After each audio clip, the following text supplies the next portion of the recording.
So, yeah, why would anyone do a talk about this? I kept weird things, sometimes videos, sometimes games. I'm going to be talking about a couple of books that I picked up from charity shops. This one is called The Secret Freedom Fighter, Fighting Tyranny Without Terrorising the Innocent. Right, I found it in a charity shop in Brighton. It was 10p. I was quite impressed with that. Now, are there any Americans in the audience? Because both of the books come from America. That's unfortunate because I'm about to try a really bad American accent, so I do ask your forgiveness. But I think you might know. On the back it says, life is not worth. Life is not worth. Again. Life is not worth much if you're not free, and worth nothing at all if you're dead. So, as you can understand, I had to buy this book. It was published in 1985, and it was written by someone who calls himself Jefferson Mack. And I don't know anything about this, it's a pseudonym, but it's a kind of guide or manual to living under a tyrannical regime. And it's tips on what you can do to fuck things up, basically. These range from time-wasting pranks and practical jokes to propaganda and actual murder. Here's some of the, these are the chapter headings. Too many people don't give a damn if they're free or not. You don't have to kill someone to ruin his day. And traditional sabotage can be fun too. So the forward in this is written by the former editor of Survive magazine, who describes himself as having graduated from Vietnam, class of '66. So we can kind of get an idea where it's coming from. Jefferson Mack, no idea who he is. But the book discusses a number of scenarios, but the underlying assumption is that this book will come in handy after a nuclear war, when communists have taken over America. The other assumption it makes is that the reader is a fat American. The first chapter begins with the perennial question, what happens when they steal your freedom and you're too fat to run for the hills? This chapter is called Caught and Too Fat to Flee.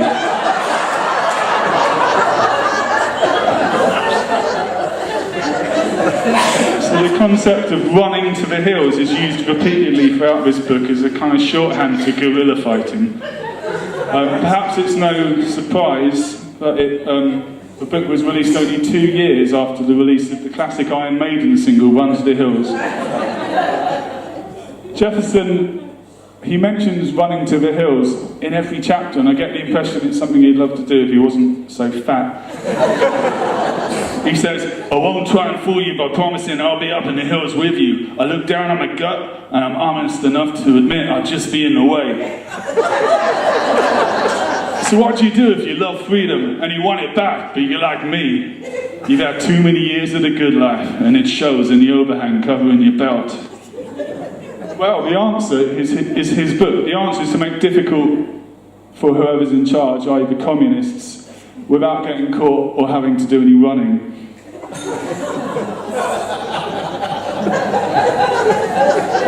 Jefferson, he talks you through a list of legitimate targets, but he does remind readers at every step that innocent civilians are not okay.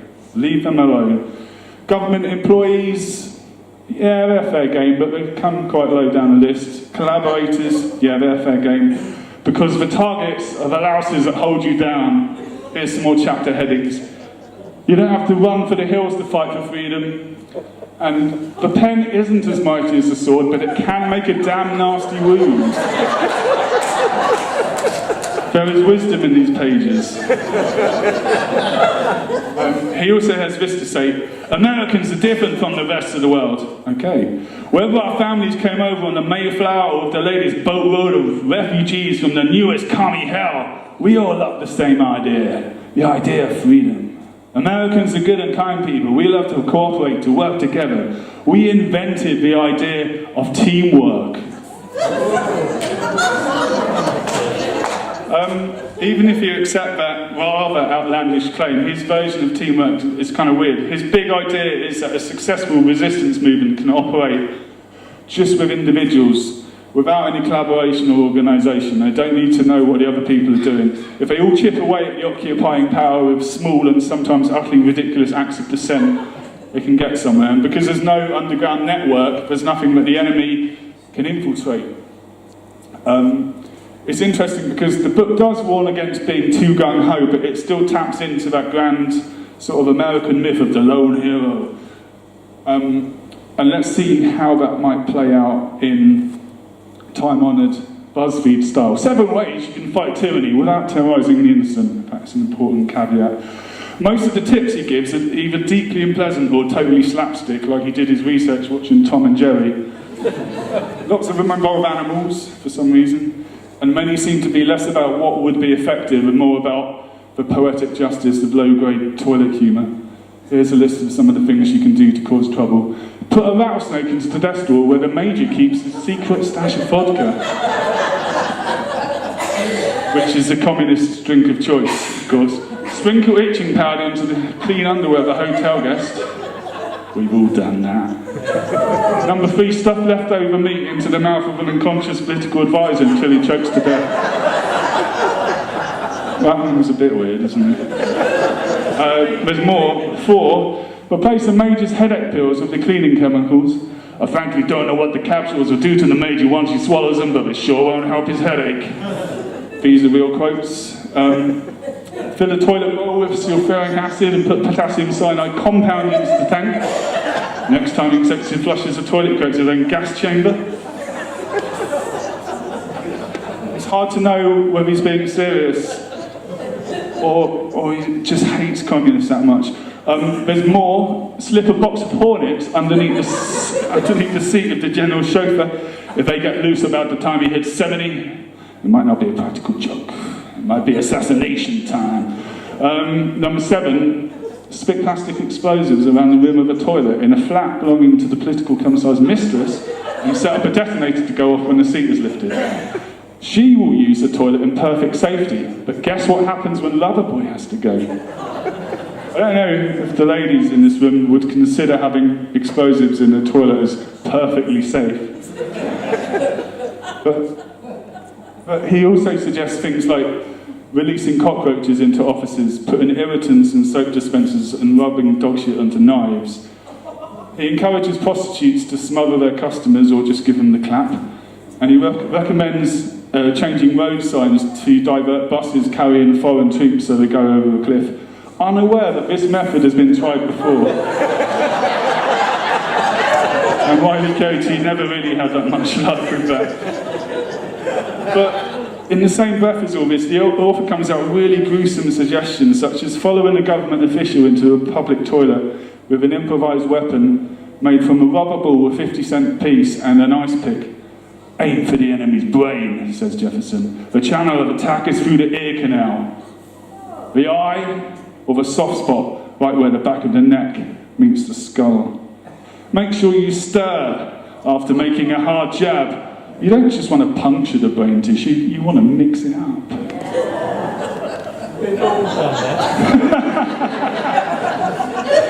Yeah, that's an old one. There's a whole chapter on weaponry, of course, and he invites the reader to do a little experiment to see how many makeshift weapons they can find in their immediate environment. I want you to try this experiment as well, just to look around you, see how many weapons you can find. While we have a look around, he does this experiment in the book. He says, look around the room. If you can spot at least 3 potential or fatal weapons, you have the imagination necessary to become a secret freedom fighter. Let's see what he found. He saw an electric lamp that could be tossed into a bathtub. He saw some glass that could be broken and used as a knife. He doesn't even care about damage to his own hand. Electric cord that could be used to strangle a target, obviously. A hard wooden chair that could be used as a club. It's getting a bit desperate now, I think. A bronze letter that would make an excellent dagger. And my favourite, a Phillips screwdriver that could be driven through the eye or the soft bones of the temple. So he spotted 6. How many did you get? When I was looking around earlier, I did wonder whether the blades on those fans would make like an improvised sword. Whether you could make a sort of trident out of that. Obviously some piano wire for strangulation. Any other ideas? You can tell me later. He came up with 6. Huh? The microphone. The microphone? You'd have a very loud death sequence. It's not really a stealth option, is it? But, you know, it would work. Just from him presumably sitting in his study or whatever, writing this book, he found 6, which is how much of a qualified he is for this. But anyway, he wraps up his book at the end with he does some creative writing. He writes a short story about what life would be like for a tyrant, i.e. a communist, if people put his ideas into practice with the same eagerness to cause food poisoning laboratory mishaps. It's called Ivan's Terrible Day, and I'm going to just do a little reading. Don't get up, firstly, stay in bed. I'm going to stand over here to make it more dramatic. Major General Gorbowski started the day with a rush. He exploded out of bed, crossed the luxurious bedroom, trailing behind him sheets and blankets, and burst through the bathroom door, hitting it so hard it bounced back against the wall. The General didn't make it. He suffered an uncharacteristic moment of indecision, and thus lost the whole game. Simply put, the General couldn't decide whether he should throw up first, or drop his pyjama trousers and sit down. While he was trying to make up his mind, he did both, simultaneously. For a few moments he thought he was actually going to die, collapsing in his own feces and vomit. Fairy tale, it's so good. You can borrow that if you want after me. There's another book I'd like to tell you about. It's not quite like that, but it's called Army of Devils. And I bought this for my brother as a sort of joke about 10 years ago, and he actually read it, and he was so disturbed by it, he refused to have it in his house. I asked him what happened to it. He said he threw it out. Now, Able Team, it is a special forces unit comprised of 3 Vietnam veterans who are now employed by a shadowy military organisation to keep America safe from criminals and terrorists. They're like the A-Team, except they're devoid of humour, they're even more patriotic and even more violent. In Army of Devils, which is number 8 in the series, a member of the Black Panthers teams up with a communist agent to release a new drug onto the streets of LA which turns blacks and Mexicans into mindless zombies and unleashes a wave of anti-white violence, including throwing babies from the windows of speeding cars. So, drug dealers, communists and foreigners feature heavily in all the Able Team books, but this is the only one to cleverly combine them into the same story. The only reference I can find to it online is on this blog called Glorious Trash, where this guy's read it and reviewed it. He says, without a doubt, this is the most insane, brutal, sadistic, over-the-top and gory book I've ever reviewed. As you can see from the picture, it looks like this blogger was so affected by it, he's actually preparing to hurl his own baby. I don't know what is going on there. Amusingly, the author of Army of Devils is a guy, G.H. Frost, starts commenting on this blog underneath this guy's review, the only review on the internet. And he says, I wrote Army of Devils at a total spaced-out 20-day frenzy, he says, making out like he's a freewheeling beatnik rather than the writer of shit paperbacks. The publisher decided to fire me. I wanted to finish the last books on the contract and take off from another country. I hyped up with coffee, rode hyped until I passed out, woke and wrote. So it turns out he's got exactly the same voice as Jefferson Mack, which is it's a big coincidence. But bear in mind, when he's describing the creative process, bear in mind that this is a book that contains so much killing. The heroes find themselves literally standing ankle deep in blood.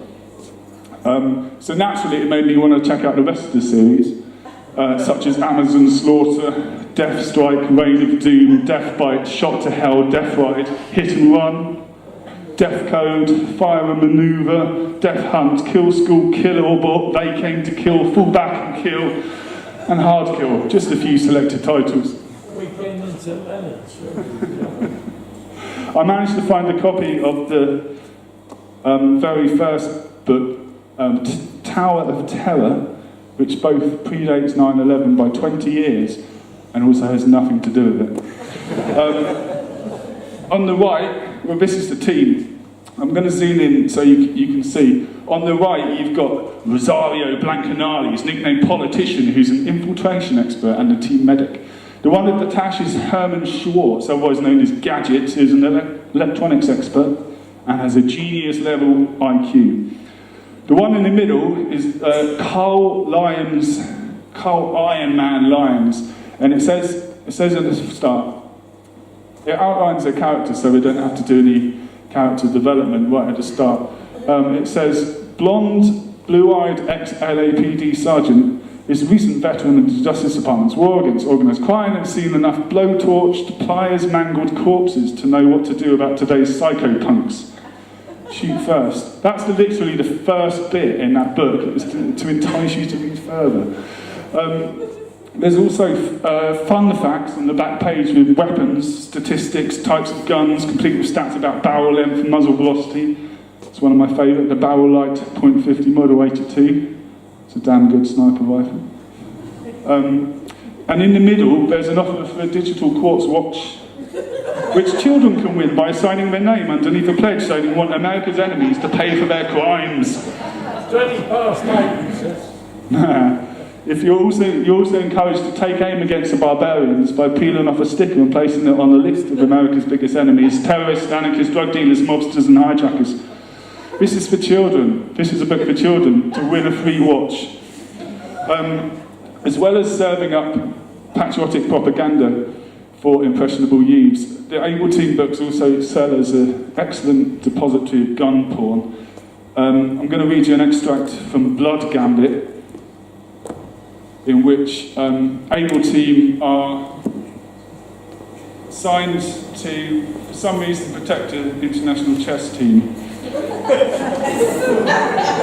We'll stand over in the dramatic corner again. Lyons had his Konzak shotgun slung low in his back where it was least likely to snag on anything. He carried a huge silenced python on a webbing over his flak jacket and camos, which also held a selection of grenades and magazines. Gadgets had a silenced 93R strapped to his left shoulder, a thin black dagger opposite. His silenced MAC-10 was a clip on his right thigh. Good to know where it is. Politician carried another 93R. His usual M16/M203 over and under hybrid had been left behind. It was too bulky for a stealth operation. Also, the Able fighter had exchanged his White Oak Joe or fighting stick for a thinner one made of ironwood. The White Oak stick was more properly called a handbow because it was about the length of a walking stick. The Ironwood Joe was accepted 50 and 3/16 inches long, but because of its strength and density was thinner than the usual 7/8 of an inch. Now, I think you'll agree this is riveting material. That's a night out in the fire. But so, I don't know if there's the playwright Anton Chekhov had this idea that if you see a pistol in the first act of a play, then in the second act you're going to see it fired. And you see a lot of guns in Able Team, and they all get fired many, many times.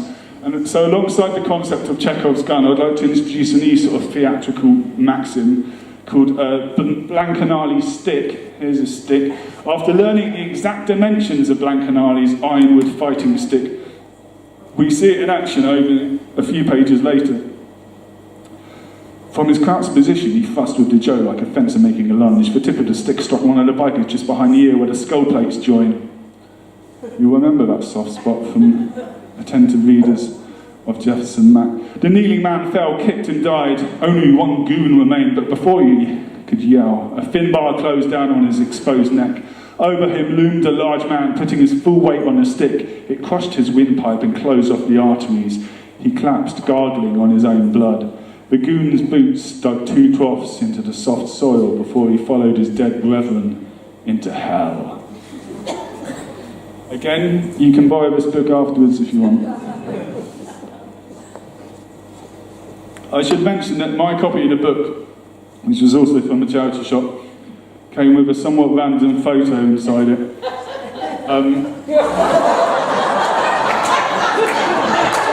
Which seems to show a semi-naked woman in a 1980s kitchen. There is actually a child behind being shielded.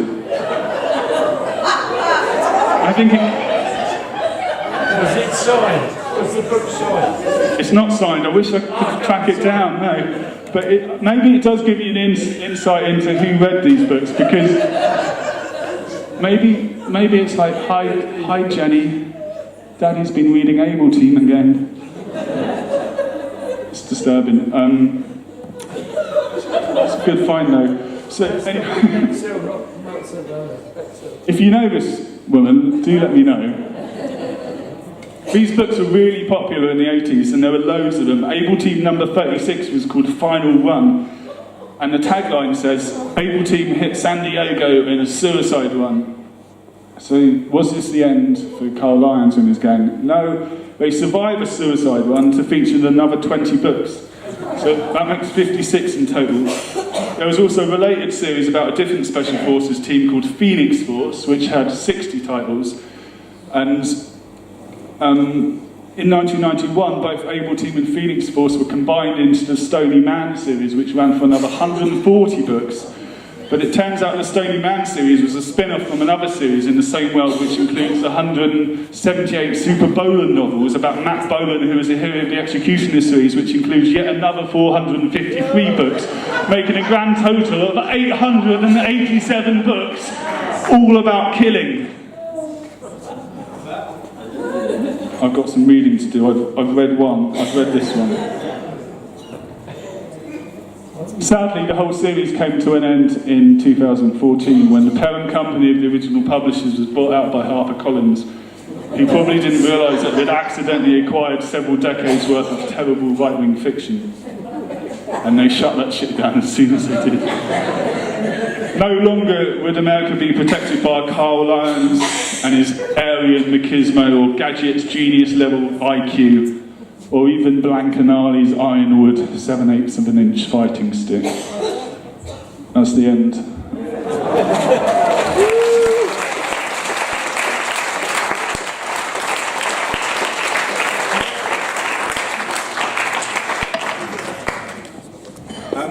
My mic's not working, but fabulous talk. Thank you so much, Ben.